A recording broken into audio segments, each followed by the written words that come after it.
За да се убедите, че всичко работи, към този порт сега ще свържем една виртуална машина. Избираме се от тук един хост и го добавяме в работното поле.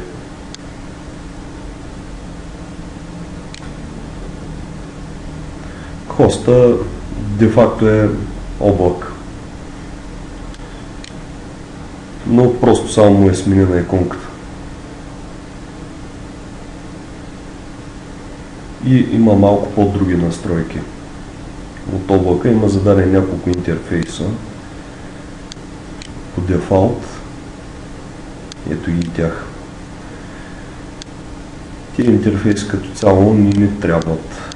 Стреляме ги. Нас не интересува ето тия UDP портове.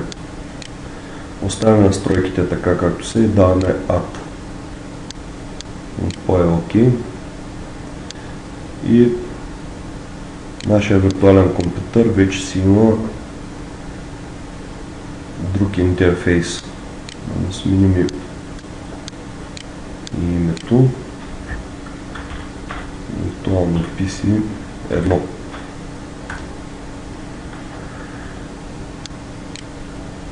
Така, свързваме го към Fast Ethernet 01 и сега, за да могат да тръгнат нещата, ще използваме една програма, която е вградена в GNS3, т.е. тя идва със самия пакет. Този пакет All-in-One. За целта C-Program Files е папката на GNS3, значи програмата се казва Virtual PC Simulator и поддържа съвсем минимални функции под DOS, като например командата ping, която в случая не трябва на нас, за да можем да проверим връзката. Ето откъде се стартира програмата. Така, има си и help.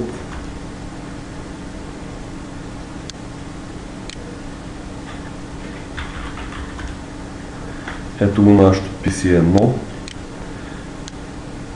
Забелязвате ли тия портове?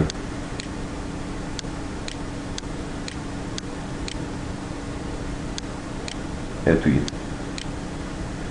От това може да разберете кое е PC-то. Така, съответно, за да сработят нещата, трябва на тая виртуална машина да й зададем адрес. В случая, след като адреса на порта, към който тя е свързана е 201.1, трябва и машината да е в същата мрежа.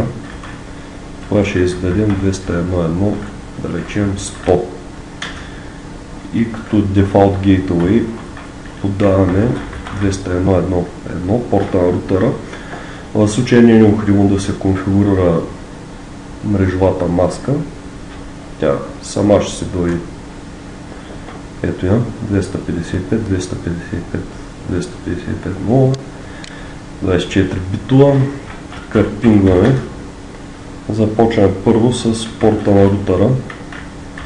201.1, 1, така. Съответно порта отговаря, значи всичко е наред с връзката. Проверим и другия порт, който е от другата страна на рутера.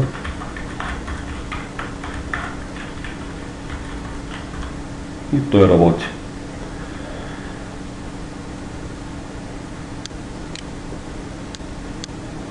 Да оформяме картинката.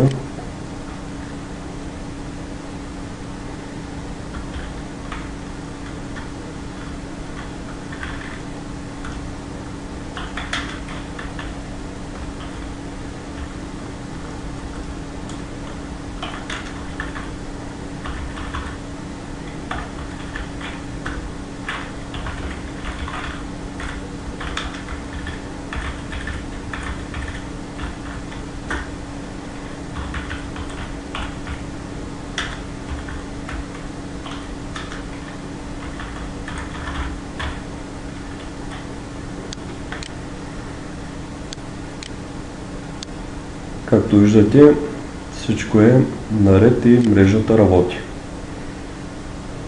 И като цяло това е от мен.